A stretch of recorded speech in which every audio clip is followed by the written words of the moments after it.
मैं फिर एक बार आपके सामने आरआरबी एनटीपीसी सीटेट की तैयारी को लेकर जो मैंने एक अभियान की शुरुआत जो मैंने की है वह मैं टॉपिक वाइज मुद्दों पर आधारित मैं पोर्शन को कवर कर रहा हूं, जिसके तहत मैंने मैथमेटिक्स, जीके, जीएस इन सभी सेगमेंट को आपके सामने प्रस्तुत करने का दायित्व लिया है। जिस पथ पर मैंने कई मैथमेटिक्स के भी क्लासेस ऑनलाइन सेशंस लिए हैं, फिर इधर मैं कुछ दिनों से आपके सम्मुख जीएस को लेकर प्रस्तुत हो रहा हूं। उम्मीद करता हूं कि आपको जो बातें मैं बताता हूं वह आसानी और सरलता के साथ समझ में आती होंगी। मैं इसी उम्मीद के साथ मैं आपके सम्मुख हूं कि आज मैं अपने इस कड़ी में जो मैं आज आपके साथ जो टॉपिक का डिस्कस करने वाला हूं, जो कवर करने वाला हूं, वो टॉपिक है राज्यपाल। वो टॉपिक है राज्यपाल। योद्धाओं, आपको याद होगा, मुझे बताने की बार बार आवश्यकता नहीं है कि मैंने किस प्रकार से जो जीएस सेगमेंट है उसमें राष्ट्रपति, उपराष्ट्रपति, प्रधानमंत्री, मंत्रिपरिषद, लोकसभा, राज्यसभा तक को क्रमवार आपको बताने का, समझाने का कार्य किया। अब आज जो हम लोग हैं वह हैं जो भारतीय गणराज्य। एक्चुअली आपको यह समझना होगा, सर्वप्रथम मेरी इस कक्षा को समझने के लिए आपको भारत के विषय में कुछ जानने की आवश्यकता है। हम बार बार भारत को भारतीय गणराज्य कहते हैं। एक्चुअली भारत की बनावट कैसी है, जो लोकतांत्रिक भारत है हमारा, रिपब्लिक ऑफ इंडिया, उसकी बनावट कैसी है, तो मूलतः इस चीज को आपको समझना होगा कि इस टॉपिक के साथ साथ मैं आपको थोड़ा सा 10-20 सेकंड का एक ब्रीफ देता हूं। आखिर भारतीय गणराज्य का निर्माण कैसे हुआ, तो मैं आपको फ्रॉम द बॉटम, जड़ से लेकर और भारतीय गणराज्य तक की व्यवस्था को बताता हूं। हिंदी में बंधु जब एक निबंध लिखने के लिए आता होगा, हमारा देश भारत, तो जो पहली पंक्ति आप लोगों को आपके हिंदी के वर्ग शिक्षक बताए होंगे वह क्या बताए थे? भारत गांवों का देश है। भारत गांवों का देश है और भारत की आत्मा गांवों में बसती है। इस चीज को याद रखना। तो शुरुआत गांव से होती है। सबसे पहले गांव आता है। गांव के ऊपर, अब गौर से सुनना, ये एक बार याद होगा ना तो फिर हम लोग आगे भी पढ़ेंगे। पहले गांव आता है। गांव के बाद क्या आता है? कई गांवों के मिलने से पंचायत बनता है। कई गांवों के मिलने से पंचायत बनता है। कई पंचायत के मिलने से क्या बनता है? अनुमंडल बनता है। कई पंचायत के मिलने से क्या बनता है? अनुमंडल बनता है। अनुमंडल को इंग्लिश में ब्लॉक बोलते हैं। अनुमंडल को इंग्लिश में क्या बोलते हैं? ब्लॉक बोलते हैं। सॉरी। फिर कई ब्लॉक्स के मिलने से क्या बनता है? डिस्ट्रिक्ट बनता है। डिस्ट्रिक्ट को क्या बोलते हैं? जिला बोलते हैं। अब आप क्रमवार समझते जाइए। जिला के मिलने से क्या बनता है? राज्य बनता है। जिला के मिलने से क्या बनता है? राज्य बनता है। और राज्यों के मिलने से क्या बनता है? राष्ट्र बनता है। राज्यों के मिलने से क्या बनता है? राष्ट्र बनता है। तो भारतीय गणराज्य को अगर समझना है तो हमें दो प्रकार की कार्यपालिका के विषय में समझना होगा। एक केंद्रीय कार्यपालिका और एक राज्य स्तरीय कार्यपालिका। केंद्रीय कार्यपालिका, जब केंद्रीय शासन प्रणाली के विषय में हम समझते हैं तो उसके तहत हम राष्ट्रपति, उपराष्ट्रपति, प्रधानमंत्री, मंत्रिपरिषद, लोकसभा, राज्यसभा को समझते हैं। इनका काम क्या है?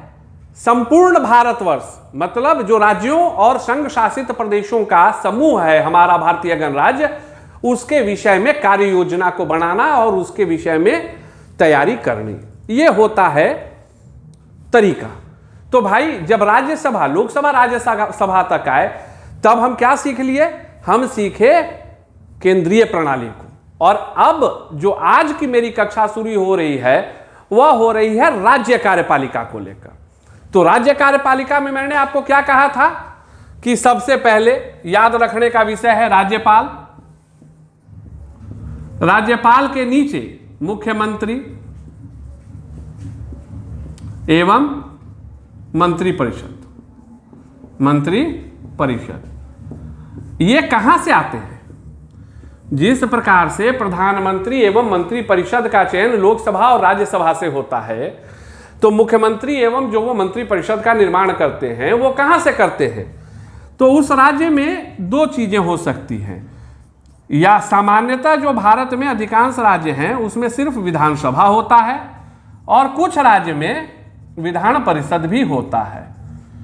तो जहां सिर्फ विधानसभा है तो मुख्यमंत्री और मंत्री परिषद के सदस्य जो होंगे उनके लिए आवश्यक होगा कि वो विधानसभा के सदस्य हों, और जहां विधान परिषद की व्यवस्था है, जहां विधान परिषद की व्यवस्था है उनके लिए क्या आवश्यक है? उनके लिए आवश्यक है कि वो या तो विधानसभा या विधान परिषद दोनों में से किसी एक के सदस्य हों। अब पहली चीज तो फिर वही कि भाई अगर बिहार को ले लेते हैं तो यहाँ विधानसभा भी है, विधान परिषद भी है। बहुत अच्छी बात है सर जी, बता दिया आपने। तो केंद्रीय प्रणाली के तहत ही यहाँ भी अगर मुख्यमंत्री अपने मंत्री परिषद में, चाहे वो मुख्यमंत्री ही हो, जैसे अभी बिहार के जो मुख्यमंत्री हैं माननीय नीतीश कुमार जी, वह विधानसभा के सदस्य नहीं है, वो विधान परिषद के सदस्य हैं। तो आपको इस चीज को समझ लेना होगा कि मुख्यमंत्री या एवं उनका मंत्री परिषद, उसके लिए अनिवार्य नहीं है कि वो विधानसभा का ही सदस्य हो। जहां विधान परिषद की व्यवस्था है उसे विधानसभा अथवा विधान परिषद का सदस्य होना चाहिए। महाराष्ट्र की घटना याद होगी, कोरोना का दौर था, उद्धव ठाकरे जी, माननीय उद्धव ठाकरे जी मुख्यमंत्री के पद की शपथ ग्रहण लिए, लेकिन उसमें भी वही केंद्रीय व्यवस्था है कि उन्हें 6 महीने के अंदर विधान परिषद का सदस्य होना होगा।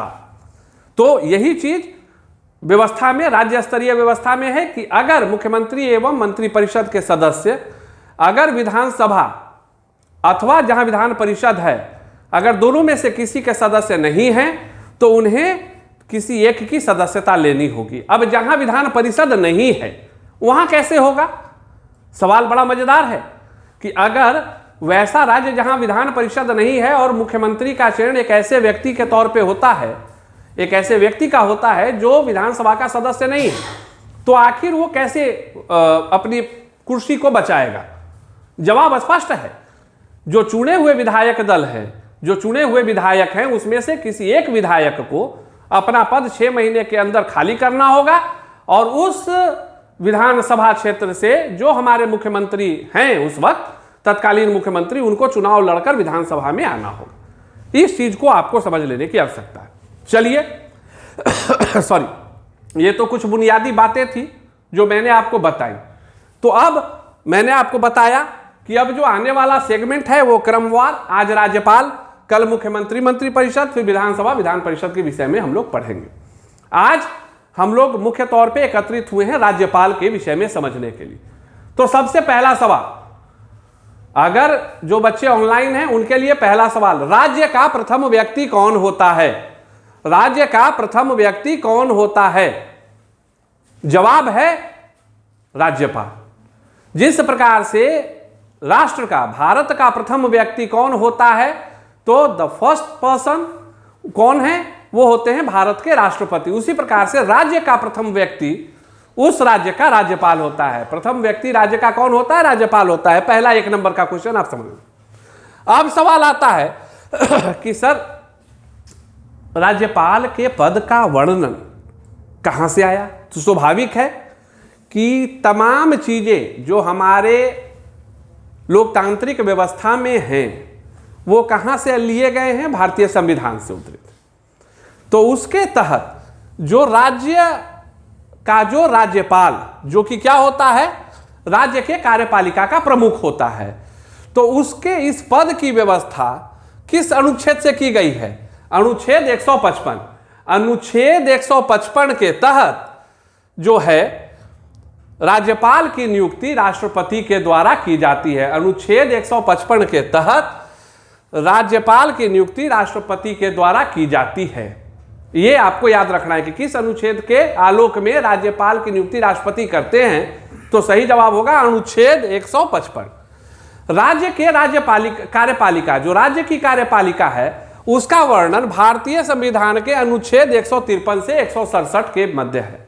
अगर ऑब्जेक्टिव्स आता है कि भारतीय संविधान के किस अनुच्छेद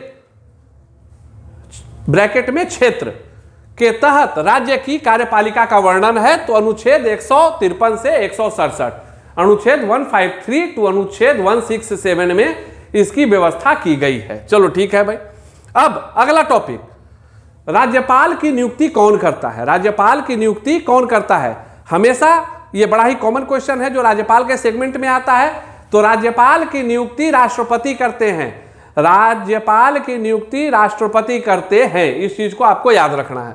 अब देखिए अनुच्छेद 156(2). अब भाई जब राष्ट्रपति राज्यपाल की नियुक्ति करेंगे तो स्वाभाविक सवाल है कि अब आपसे यह भी पूछा जा सकता है कि राज्यपाल अपना इस्तीफा किन्हें सौंप सकते हैं?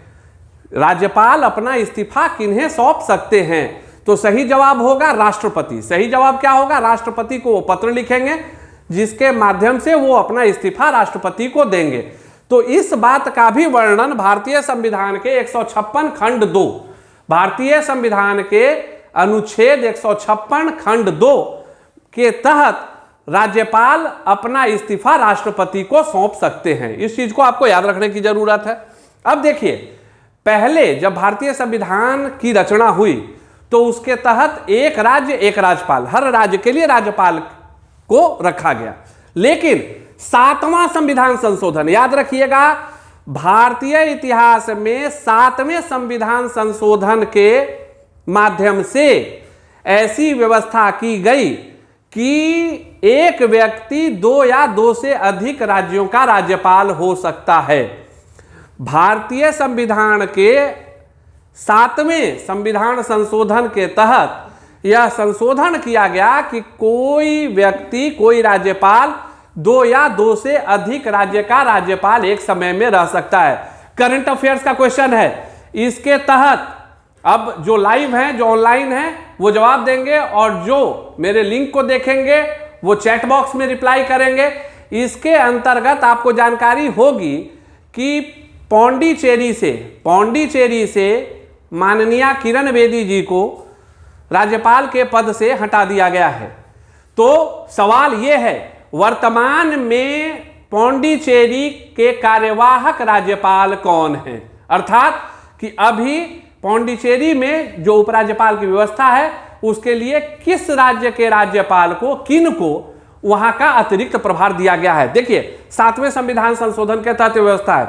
आपको पहले भी याद होगा कि एक समय था जब बिहार के राज्यपाल और उनको कार्यवाहक बनाया गया था। पश्चिम बंगाल और बिहार दोनों का जो राज्यपाल का पद था वो एक ही व्यक्ति के द्वारा चलाया जा रहा था। तो इस तरह की कई घटनाएं हम लोगों को सामान्यतः देखने को मिलती हैं। तो इस चीज को जो है आपको सदैव याद रखने की आवश्यकता है।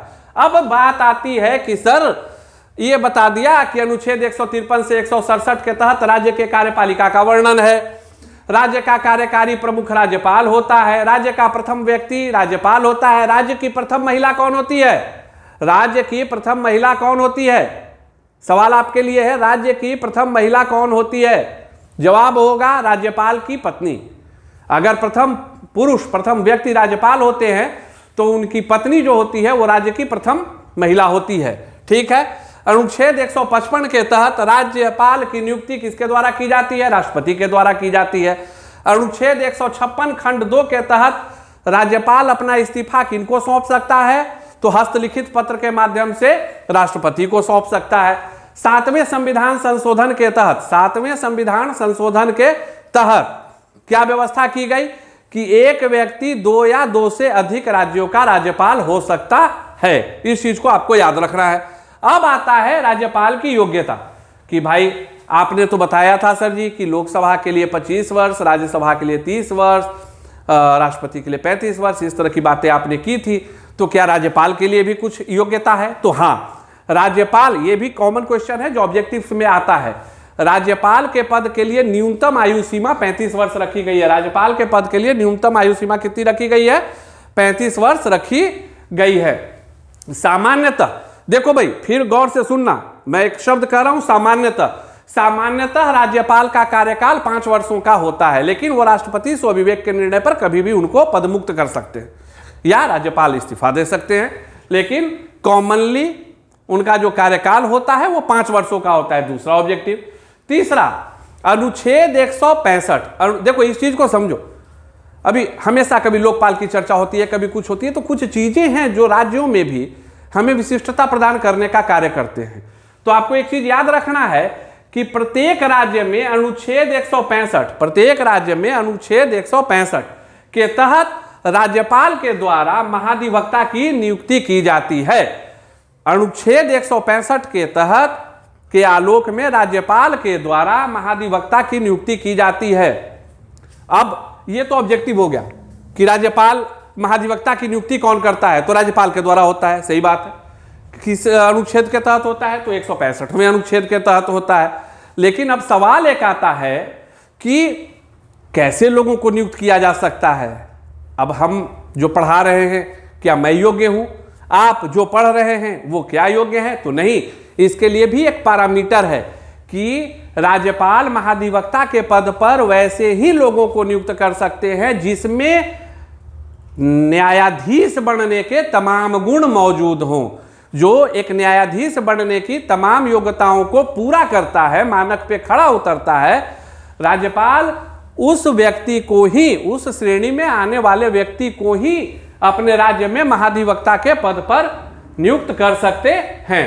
अब राष्ट्रपति के बारे में तो आपको बताया था, याद होगा क्या भाई, कि जो विधेयक आया उसको वो एक बार लौटा सकते हैं। पुनः वही चीज, राज्यपाल जो होता है धन विधेयक को छोड़कर, राज्यपाल जो होता है, याद रखना, राज्यपाल धन विधेयक को छोड़कर बाकी किसी भी प्रकार के विधेयक जो कि उसको हस्ताक्षर के लिए भेजे जाते हैं, उनके स्वीकृति के लिए भेजे जाते हैं, उसको वह अधिकतम एक बार लौटा सकते हैं।